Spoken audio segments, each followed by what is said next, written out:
Imaginez un instant Jésus, non pas tel que les siècles l'ont figé dans les vitraux ou les dogmes, mais comme un homme marchant dans nos rues modernes.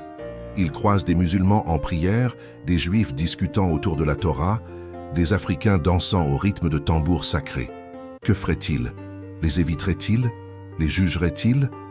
Ou s'approcherait-il, comme il le faisait autrefois, avec un regard de compassion et un cœur ouvert? Cette question nous interpelle. Jésus aurait-il accepté les musulmans, les juifs, les Africains? Et ce thème, provocateur pour certains, est en réalité une invitation profonde à revisiter le cœur du message christique, l'amour inconditionnel. C'est une question qui dérange, parce qu'elle touche à nos murs, à nos peurs, à nos habitudes religieuses. Mais c'est précisément là où Jésus opérait, au cœur de l'inconfort, là où les certitudes vacillent et où naît la lumière. Pour comprendre cela, il faut revenir à ses gestes, ses paroles, ses silences. Jésus n'a jamais été l'ami des puissants ou des religieux exclusifs. Il a mangé avec les pécheurs, parlé avec les Samaritains, touché les lépreux. Il a guéri sans demander l'origine ou la confession. Sa mission n'était pas de bâtir un club privé, mais de révéler le visage d'un Dieu qui aime sans frontières. Le Dieu de Jésus est celui qui laisse 99 brebis pour chercher celle qui est perdue, quel que soit son troupeau d'origine. Dans les évangiles, une multitude de récits témoignent de cette ouverture radicale. L'officier romain dont le serviteur est malade, un païen, un occupant, est loué pour sa foi. La femme samaritaine, rejetée par les siens et par les Juifs, devient la première évangéliste. Le bon samaritain, figure emblématique de l'amour du prochain, est justement celui qui vient d'un peuple méprisé. Jésus casse les étiquettes, retourne les jugements et redonne leur dignité aux exclus. À travers lui, Dieu semble dire « Ce qui m'importe, ce n'est pas ton appartenance, mais ton cœur ». Alors, si un musulman s'incline en direction de la Mecque dans une prière sincère, Jésus verrait-il cela comme une offense? Ou reconnaîtrait-il dans ce geste un cri du cœur vers le Créateur?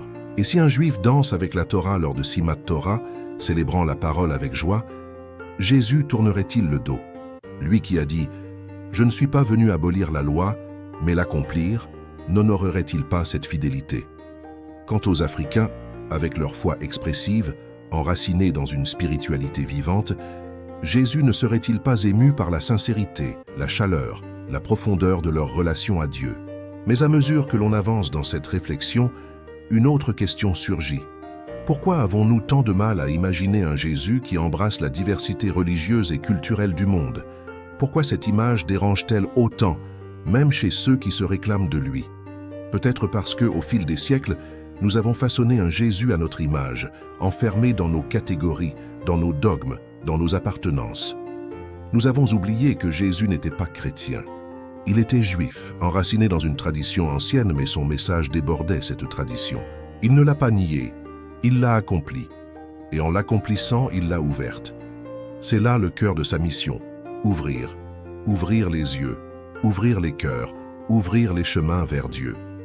Jésus n'est jamais venu pour créer une nouvelle religion qui exclut toutes les autres.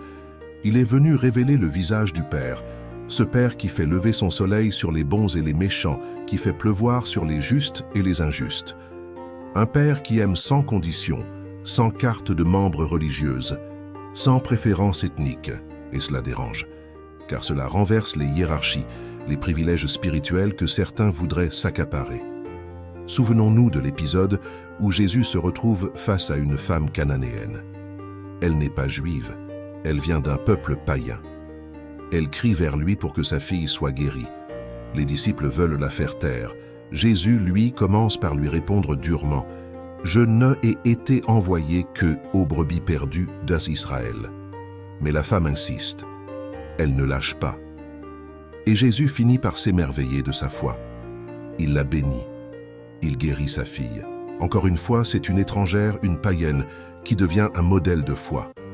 Et Jésus l'honore. Pourquoi? Parce que Dieu regarde le cœur, et le cœur de cette femme criait vers lui avec sincérité. On peut imaginer aujourd'hui une femme musulmane priant avec ferveur pour son enfant malade. Son cœur ne connaît peut-être pas les dogmes chrétiens, mais il est sincère, brisé, ouvert. Jésus détournerait-il les yeux? Ou s'approcherait-il, comme il l'a toujours fait, des cœurs blessés? Il n'a jamais été indifférent à la souffrance humaine. Peu lui importait l'étiquette religieuse. Ce qu'il cherchait, c'était la foi vivante, le cri du cœur, la soif de Dieu. Et c'est cette soif, justement, qui unit les peuples. Car au-delà des doctrines, des traditions, des rituels, il y a une quête universelle, celle du divin. Les Africains dansent leur foi, chantent leur espérance. Les Juifs étudient, prient, débattent avec Dieu, comme Jacob luttant avec l'ange. Les musulmans se prosternent, jeûnent, invoquent Dieu avec les 99 noms du miséricordieux. Tous, d'une certaine manière, cherchent cette lumière qui éclaire l'intérieur. Jésus aurait-il ignoré cela? Non.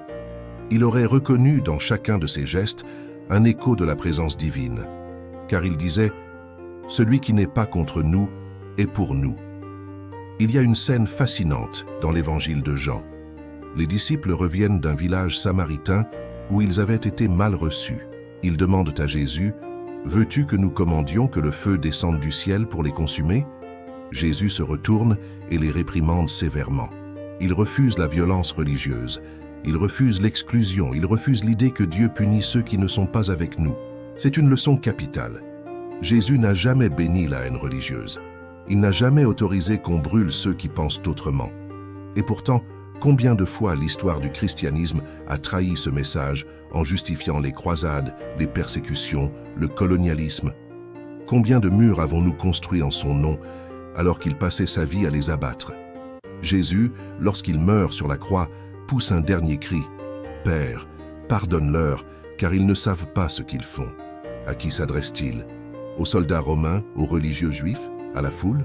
À tous probablement. Il ne condamne pas, il pardonne. Même au moment ultime, il tend encore la main. Et cela devrait nous bouleverser, car cela signifie qu'il ne regarde jamais une personne comme irrécupérable.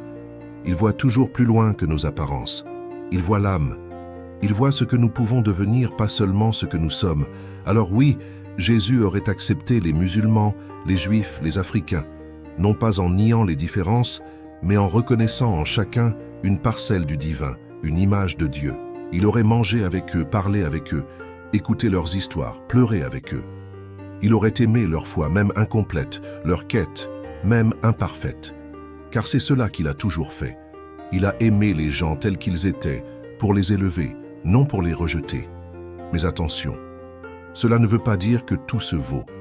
Jésus n'était pas un relativiste. Il avait une vérité à annoncer. Mais cette vérité ne s'imposait jamais par la force. Elle se proposait dans l'amour. Jésus disait la vérité avec grâce. Il confrontait, mais toujours pour guérir. Il appelait au changement, mais par la puissance du cœur transformé, pas par la peur de l'enfer. Et c'est ici et là que réside, elle, une des plus grandes clés pour notre monde, dès aujourd'hui. Nous avons besoin d'un christianisme qui reflète le Christ, vrai mais humble, ferme mais doux, profond mais accueillant. Si les chrétiens d'aujourd'hui veulent vraiment suivre Jésus, alors ils doivent apprendre à regarder l'autre non comme une menace, mais comme un frère en chemin. Un frère peut être perdu, peut être dans l'erreur, mais aimé de Dieu. Et cela change tout. Cela change notre manière de parler, d'écouter, de témoigner. Cela nous pousse à sortir de nos églises pour aller vers l'autre, non pas pour le convertir de force, mais pour l'aimer, le comprendre, le servir. C'est ainsi que Jésus a fait. Et vous, que feriez-vous si vous rencontriez un croyant d'une autre foi, en pleine prière, sincère, ému? Le jugeriez-vous? Ou reconnaîtriez-vous dans ses larmes une lumière qui vient d'en haut? Peut-être qu'en regardant comme Jésus regardait, nous apprendrons à voir au-delà des apparences. Peut-être que nous découvrirons que Dieu parle encore, dans les langues et les cultures les plus inattendues. Alors si ce message vous interpelle, si vous croyez qu'il est temps d'ouvrir les cœurs sans diluer la vérité, abonnez-vous à cette chaîne. Ensemble, déconstruisons les murs que la peur et l'ignorance ont bâtis. Partagez cette vidéo, commentez, racontez une expérience où vous avez vu Dieu à elle, œuvre là où vous ne attendiez pas. Jésus marche encore aujourd'hui dans nos villes, et il regarde non pas les vêtements, les doctrines ou les chants, mais les cœurs. Soyons de ceux qui reconnaissent sa présence, même dans les chemins qui nous surprennent.